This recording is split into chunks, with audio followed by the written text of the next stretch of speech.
Oke, banyak yang bertanya dan komplain baterainya tiba-tiba habis, tidak connect Bluetooth. Kenapa ya? Oke. Jadi saat tanpa kabel, ya, ini indikator baterai tidak berfungsi. Nah, cara untuk mencek baterai dengan menekan tombol FNB. Ya, kita nyalakan dulu. Nah, tekan tombol FNB.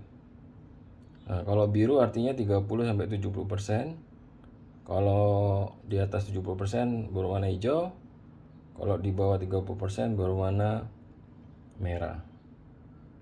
Nah, supaya baterai ini charging, kita harus colok dengan kabel USB.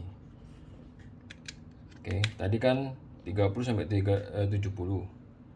Jadi dia akan muncul warna merah, artinya charging. Oke, dia akan charge sampai penuh, ya. Kemudian otomatis discharge keyboard tidak akan charging, mati, ya, sampai baterainya habis.